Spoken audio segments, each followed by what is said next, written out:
व्यवस्था करना है, इसमें कोई दोष नहीं है, वो स्वाभाविक इच्छा है। भोजन की आवश्यकता और भोजन की इच्छा में अंतर है। भोजन की आवश्यकता के अनुसार भोजन की इच्छा हुई, उसकी व्यवस्था तो महापुण्य है, परम आवश्यक है जीवन की रक्षा के लिए। किंतु भोजन की आवश्यकता जब जिह्वा विलास में, जिह्वा की लंपटता में बदल जाए कि जिह्वा की तृप्ति के लिए जो करना हो वो हम करें, कई बार ऐसा हो जाता है। गर्मी के दिनों में मैंने देखा है, आप लोग भी देखते होंगे, हम लोग, मुझे तो अब यायावर की तरह घूमना पड़ता है, बड़ा अनुभव होता है। अहमदाबाद की बात है, अहमदाबाद में तो वहाँ भी रायपुर जैसी गर्मी पड़ती है। मई का महीना था तो, और उधर संध्या जरा देर से होती है, तो देर से प्रवचन शुरू हुआ, रात को थोड़ी देर तक ऐसा हुआ। प्रवचन के बाद फिर गपशप बातचीत, भोजन करते कुराते शायद 10 साढ़े 10 बज गए होंगे या 11, अभी तो फिर और बातचीत चर्चा हो रही है। उस बातचीत चर्चा के समय क्या लाल है कोई, आज वाडी लाल ना क्या है, उसका आइसक्रीम बहुत प्रसिद्ध है वहाँ वाडी लाल ही है शायद। तो एक भक्त थे, कभी एक बार आते हैं वो, उस भक्त ने कहा महाराज आप कभी वाडी लाल का आइसक्रीम खाए? भैया क्या लाल बोलते हो, वो तो नहीं, आइसक्रीम तो मैंने खाया है। तो उसकी पत्नी और बच्चियाँ मेरी बेटियों के समान हैं, भगवान ने मुझे बहुत सी बेटियाँ बहनें दी हैं। तो कहने लगी अरे नहीं बाबा, मध्य प्रदेश में कहाँ, ये तो ऐसा विदेश में जाता है, फलाना जाता है, वाडी लाल दुबई जाता है, ऐसा ये करते कुराते 12 बज गए थे रात को, 12 सवा 12 बजे। तो वो जो मित्र तो कहता मैं अभी लाता हूँ, गाड़ी आड़ी उनके पास गई, काहे की झंझट, अरे देखिए तो आप तुरंत रात को दौड़ के 12 सवा 12 बजे वो कहाँ गए, वो दुकान से वो वाडी लाल का आइसक्रीम 2-3 तरह का सब ले आए। अब ले आए वाडी, ये महाआश्रम माने कहाँ हमको उसको बैरी समझना है, वो कैसा बैरी हमारा है, वो ज्ञानी ना नित्य वैरी ना अवृतम। वो ले आए और लिया क्या, रात को सोने का समय भोजन किए थे। ऐसे ही रात में आप लोग भी, रात में व्यक्ति कम भोजन करता है, हम लोगों को तो अभ्यास ही थोड़ा कम रात में भोजन करने का। तो उस रात को क्या क्या नाम था मैं सब भूल गया, वनीला टनीला फलाना ऐसा थोड़ा बहुत खिलाए। फिर एक बिटिया कहने लगी बाबा देखिए इसका आपको एक विशेष कॉकटेल खिला दूँ। मैं मरो क्या कॉकटेल है भाई, 2-4 ऐसा मिला के थोड़ा बहुत खाए। अब खाने के बाद अब क्या करोगे भाई, जिसके नमक खाओ उसका गुण गाना पड़ता है, जहाँ बहुत सा फलाना ठिकाना। तो एक बच्ची थी, उसकी गृहिणी 35-38 वर्ष की लड़की रही होगी, बड़ी पढ़ाती है कॉलेज में एक जगह।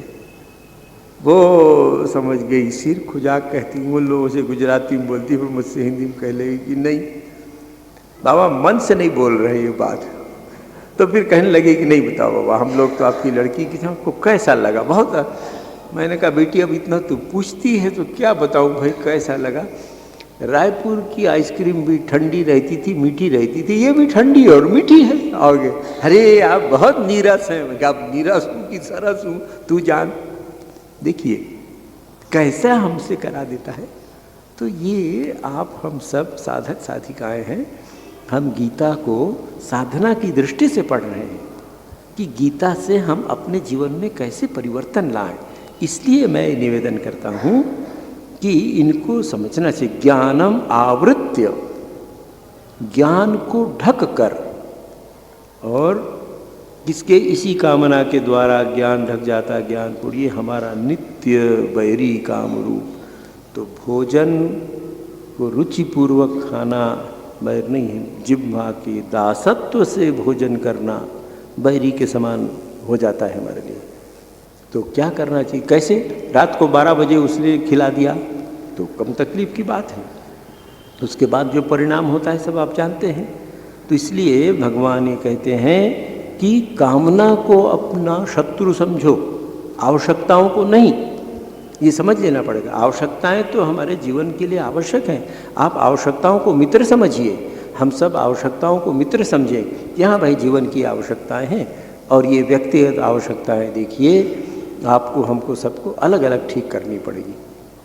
हम लोग सन्यासी हैं, हमारे जीवन की एक चर्या है, हमारी आवश्यकताएं कुछ है। आप गृहस्थ हैं, आपकी आवश्यकताएं कुछ और हैं। फिर उसमें भी प्रत्येक व्यक्ति की अलग अलग आवश्यकताएं हैं। तो आप अपनी अवस्था, स्वास्थ्य, सुविधा आदि को देखकर आवश्यकताओं की व्यवस्था अच्छी तरह करें, 16 आने करें। इसलिए करें कि आवश्यकताओं की चिंता से मुक्त रहेंगे तो अधिक अच्छी तरह भजन कर सकेंगे। मनुष्य आवश्यकताओं की चिंता से मुक्त हो सकता है और मुक्त होकर बहुत सेवा और भजन कर सकता है। हमारे कुछ ऐसे भक्त हैं जिनको मैं जानता हूँ, सरकारी नौकरियों में थे या कुछ काम करते थे, समय आए रिटायर हो गए। कुछ लोगों ने वो उनका 20 साल या 22 साल पूरा हुआ तो स्वेच्छा से वॉलंटरी रिटायरमेंट ले लिया। उनसे पूछा कि क्यों भाई, क्यों तुमने ये छोड़ दिया, क्यों ले लिया, अभी तुमको इतने पैसे और मिल सकते थे। कहने लगे महाराज देखिए, आप ही लोगों के साथ साधुओं के संग में ये बात सीखी है। कन्या का विवाह हो गया, लड़का पढ़ लिख के चला गया, अपने काम में लग गया, अच्छी नौकरी उसको मिल गई।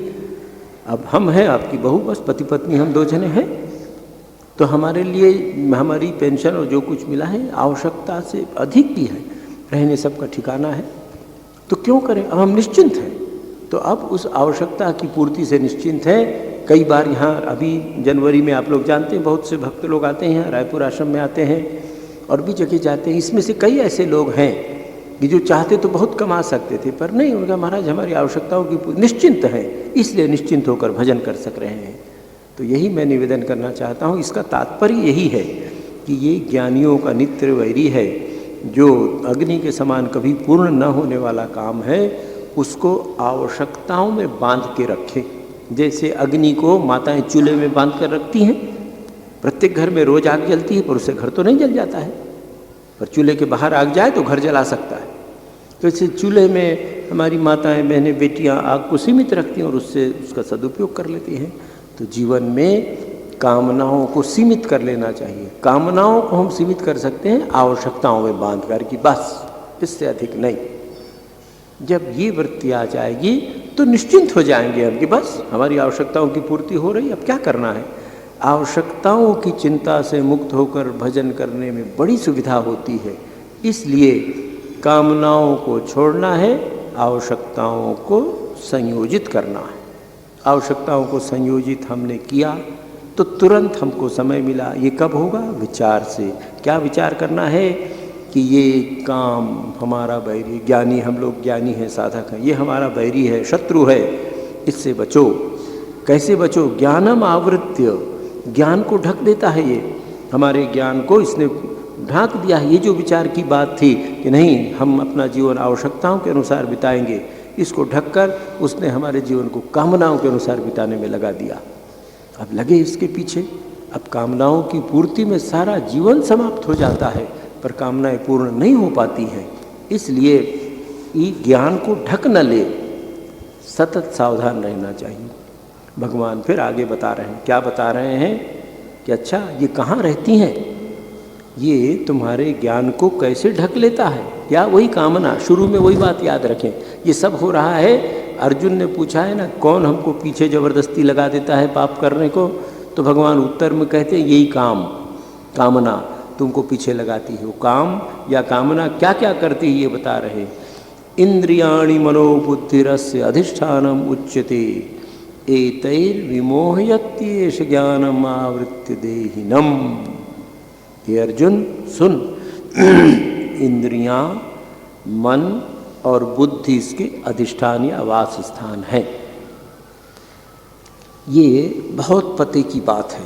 ये सब, ये जो यहाँ ये जो श्लोक मैं आपके सामने रख रहा हूँ, भगवान को अर्जुन ने जिसमें प्रश्न किया है, इन श्लोकों को 36वें में प्रश्न है अर्जुन का, और उसके बाद इस तृतीय अध्याय में कुल 43 श्लोक हैं। तो उसके बाद 37वें से 43वें श्लोक तक भगवान के उत्तर हैं उस प्रश्न के। इन श्लोकों में साधना के सूत्र हैं। ये 4-5 श्लोकों में मन को समझकर कैसे जीवन को व्यवस्थित करें, ये बात भगवान ने बताई। तो भगवान ने जब बताया कि ये बैरी तुम्हारे ज्ञान को आवृत्त कर लेता है, ढक लेता है, तो कहाँ ढकता है हमारे ज्ञान को? आँख बंद करा देता है, सिर में ढक लेता है, पैर में ढक लेता है। तो भगवान कहते इंद्रियाणि मनः बुद्धि अस्य अधिष्ठानम उच्यते। इंद्रियां, मन और बुद्धि इसके, इस काम के अधिष्ठान, इस काम के स्थान कहे जाते, वास स्थान जहाँ ये निवास करता है। एतैहि विमोहयति, इनके द्वारा ही हमारी आत्मा को, हमारे विवेक ज्ञान को मोहित कर देता है। ज्ञानम आवृत देहिनम, देह में रहने वाला जो देही है उसके ज्ञान को ढक देता है और ढक कर फिर ये सब करा देता है। तो अब आइए यहाँ से देखिए, इंद्रियां, मन और बुद्धि इसके अधिष्ठान है। कैसे आक्रमण होता है अज्ञान का, माया का या इस कामना का हमारे ऊपर।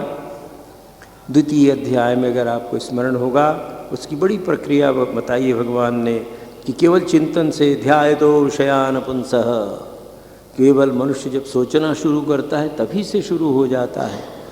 तो भगवान यहाँ क्या बता रहे हैं, पहले इंद्रियां, वो जो आइसक्रीम की बात आपके सामने रखी गई, आइसक्रीम आँख से देखी जाती है, हाथ से छूते हैं, जिह्वा से स्वाद लेते हैं। तो इंद्रियों के द्वारा पहले ये कामना इंद्रिय में बैठी रहती है। यहाँ से निकले, गाड़ी से जा रहे हैं दर्शन करने के लिए, मान लीजिए भगवान के दर्शन करने जा रहे हैं। और आजकल कई जगह मंदिरों के आसपास मैंने देखा है, बड़े बड़े स्थानों में विशेषकर ऐसे सब दुकानें खुली हुई हैं, पार्लर खुले रहते हैं।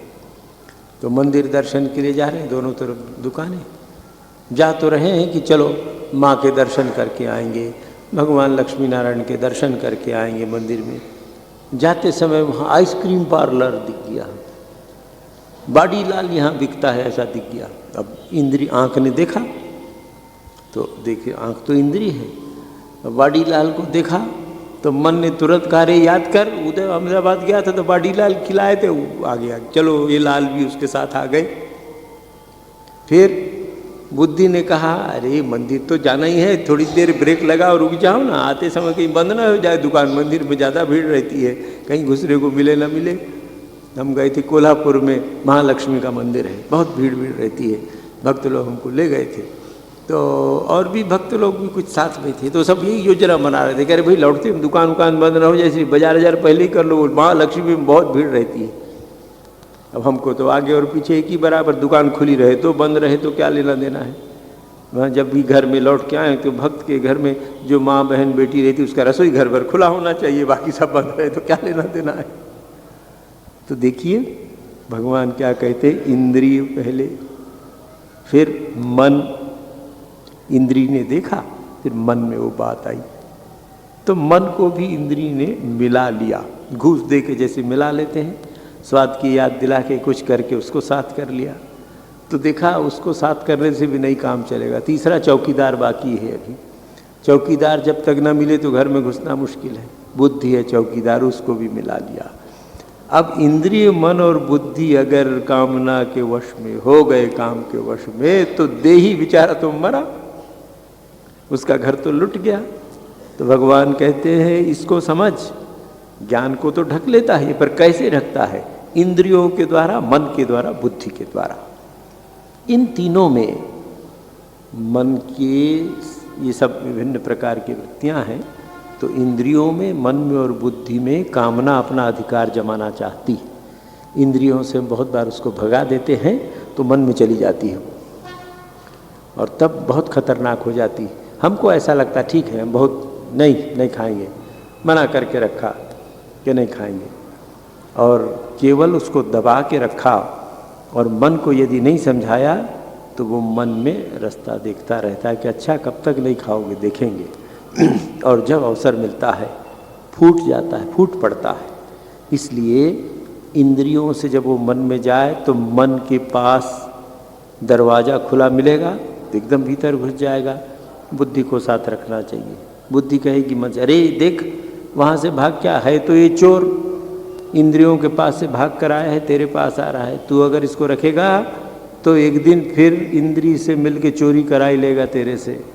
इसलिए इस चोरी से बच के रहना। इंद्रियाणि मनो बुद्धि अस्य अधिष्ठानम उच्यते, ये भी उसका स्थान।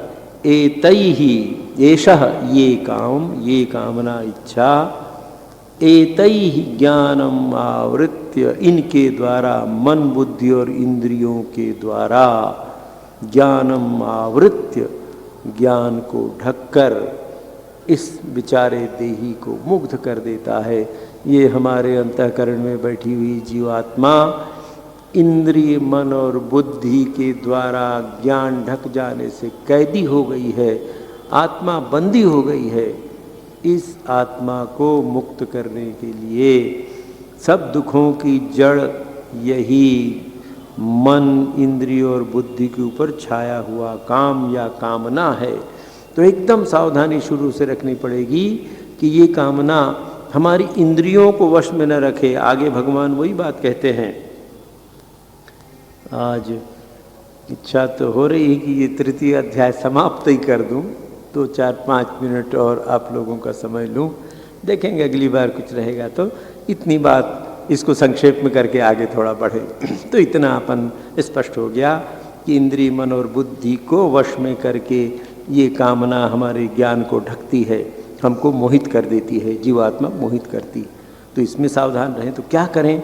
तो भगवान 41 में कहते हैं, तस्मात् त्वम इंद्रियाणि आदौ नियम्य भरतर्षभ, पापमानं प्रजहि येनम ज्ञान विज्ञान नाशनम। ज्ञान और विज्ञान का नाश कर देने वाले इस पापी को प्रजहि, समाप्त कर दे, मार डाल, ठीक से मार डाल। क्यों? कैसे शुरू करूं? भगवान का तस्मात्, इसलिए ऊपर जो मैंने तुझे बताया अर्जुन को कह रहे हैं, त्वम तू इंद्रियाणि आदौ नियम्य, हे भरतर्षभ, हे अर्जुन, पहले इंद्रियों को वश में कर। हम में से बहुत से लोग हैं, मैं भी उसमें शामिल, अरे हमको कुछ नहीं, हमने महाराज मन से सब छोड़ दिया है। हम तो जैसे जल में कमल का पत्ता रहता है ना, हमारी इंद्रियां सब भोग कर रही, हमको कुछ नहीं। तो ऐसे परमहंसों को दूर से ही प्रणाम करना चाहिए, पास जाएंगे तो विपत्ति की बात है। अरे बाबा, ऐसा परम ज्ञान तुमको हो गया है, बड़ी लाल में डूबे हुए, और कहते नहीं नहीं हमारे मन में, अरे बड़ी लाल तो पहले ही मन में घुसा था, कभी तो 12:30 बजे रात को उड़ाते रहे। ऐसा कभी इस धोखे में नहीं पड़ना चाहिए। अपने मन को सदैव समझाना चाहिए, बुद्धि को, कि देखो इंद्रियों को छोड़कर संयम नहीं हो सकता है। इसलिए जब भी जीवन में संयम की बात आती है, संयम इंद्रियों से प्रारंभ करना चाहिए। हमारी 5 ज्ञानेंद्रियां, 5 कर्मेंद्रियां, विशेषकर ज्ञानेंद्रियों से, अरे आज थोड़ा सा खा लिया तो क्या बिगड़ता है, ये थोड़ा सा खा लेने वाली बात, थोड़ी सी पी लेने वाली बात, थोड़े से मिल लेने वाली बात कहाँ नहीं गिरा देती, क्या नहीं कर देती है। प्रथम बिल्कुल इंद्रियों से सावधान रहना चाहिए, थोड़ा थोड़ा करके ही इंद्रिय, मन और बुद्धि। तो कामना पहले इंद्रिय में दखल करती है, जबरदस्ती दखल करने वाले जो बदमाश लोग, लैंड माफिया लोग रहते हैं, थोड़ी सी जगह दे दो भैया तुम्हारे घर के सामने साइकिल रखने की, हमारे घर जगह। अच्छा भाई चलो, बेचारा गरीब आदमी साइकिल रखने की जगह दे दिए। अब साइकिल रखने की जगह दे दी तो फिर उसने कहा कि भाई बरसात में महाराज साइकिल भीग भीग के सीट भीग, फिर थोड़ा सा आप यहाँ शेड ले, नहीं तो हम ही एक शेड लगा लेते हैं। अच्छा लगा ले भैया, एक तालपत्री, तो तालपत्री से टीन पत्री, और टीन पत्री से सीमेंट, और फिर हम घर के बाहर, वो घर के भीतर। ठीक वैसे ही इंद्रियों को थोड़ी भी छूट अगर दी तो भगवान कहते हैं कि इसलिए तस्मात् त्वम इंद्रियाणि आदौ नियम्य, पहले इंद्रियों का नियमन करना चाहिए। और हे अर्जुन, इंद्रियों को वश में करके ये जो ज्ञान और विज्ञान का नाश करने वाला महापापी काम या कामना है, इसको बलपूर्वक मार डाल, इसको समाप्त कर विवेक के द्वारा ही। और विवेक सदैव जागृत नहीं होता है, इसलिए हमारा ये कर्तव्य है, ये धर्म है कि हम विवेक को जगाने के लिए सत्संग करें। विवेकवान पुरुषों का संग करने से विवेक जागता है। तो इन विवेकवान पुरुषों का संग करना चाहिए, उस प्रकार की पुस्तकें पढ़ना चाहिए, ऐसी चर्चा करनी चाहिए। इससे मनुष्य का जीवन उन्नत होता है। फिर भगवान आगे कह रहे हैं 42वें श्लोक में, इंद्रियाणि पराण्याहुरिंद्रियेभ्यः परम मनः मनसस्तु परा बुद्धिर्यो बुद्धे परस्तु सह। कह रहे हैं हे अर्जुन, इंद्रिय, ये परंपरा बता रहे हैं कि इंद्रिय, मन और बुद्धि जब हमारे वश में हमको इनको करना है तो उसकी शक्ति बता रहे हैं भगवान कि कैसी उसकी शक्ति, जो जितना सूक्ष्म होता है वो उतना शक्तिशाली होता। अब देखिए, ये जो स्थूल इंद्रियां हैं, भगवान कहते हैं इस स्थूल इंद्रियों से सूक्ष्म या श्रेष्ठ तू किसको जान? इंद्रियों को जान। हमारी जो बाहर दिखने वाली स्थूल इंद्रिय है उसके पीछे एक उसको संचालित करने वाली इंद्रिय है। हम इस आँख से देखते हैं, पर इस आँख के पीछे इसके देखने की स्थिति बुद्धि, ब्रेन में है, मस्तिष्क में है। मस्तिष्क की जो इंद्रिय है वो इससे अधिक शक्तिशाली है। वो इंद्रिय अगर इधर हट जाए तो आँख जो दृश्य देखती है उसका उस पर प्रभाव नहीं होगा। तो स्थूल इंद्रियों से, बाहर की इंद्रियों से, वो जो भीतर की इंद्रियां हैं उनको तू सूक्ष्म जान। इस इंद्रिय से और सूक्ष्म या शक्तिशाली मन है, और मन से अधिक शक्तिशाली बुद्धि है, और बुद्धि के भी अत्यंत पर जो आत्मा है वो सर्वशक्तिमान है। तो इंद्रिय, मन और बुद्धि क्रम से एक दूसरे से अधिक शक्तिशाली हैं। इस इंद्रिय, मन और बुद्धि को कैसे वश में लाना चाहिए, कैसे क्या करना चाहिए, इसकी क्षमताओं को समझकर, क्योंकि आज मैं समाप्ति करना चाहता हूँ इसलिए संक्षेप में ही बताकर ये बात समाप्त करूँ। क्रम ये होना चाहिए। अभी क्या क्रम है हमारा? सामान्यतः आप अगर विचार करके देखें, मैं अपनी बात कह रहा हूँ, आप भी अपने विचार करके देखें तो पाएंगे अभी हमारी बुद्धि हमारे मन के वश में है और मन हमारी इंद्रिय के वश में। इसलिए जीवन में कोई संयम नहीं है। इसलिए जहाँ जिस प्रकार जिधर मन ले जाता है, जिधर इंद्रियाँ ले जाती हैं, वासना ले जाती हैं, उस तरह अवस्था आदि छोड़ के बुढ़ापे में भी हमारा मन, हमारी इंद्रियाँ भटक रही हैं और ऐसे काम करा लेती हैं जो उचित नहीं है। क्यों होता है? क्योंकि मन इंद्रियों के वश में और बुद्धि मन के वश में। आत्मा का तो कहीं स्थान ही नहीं है। साधक के जीवन में क्या होना चाहिए और सिद्धि में क्या? साधक के जीवन में होना चाहिए कि इंद्रियां मन के वश में हो, मन बुद्धि के वश में हो और बुद्धि आत्मा के वश में हो, आत्मा की चेतना से चले। तो ये हमारे जीवन का आदर्श है कि हमारी इंद्रियां हमारे मन के वश में हो, मन बुद्धि के वश में हो और बुद्धि आत्मा से मार्गदर्शन प्राप्त करे।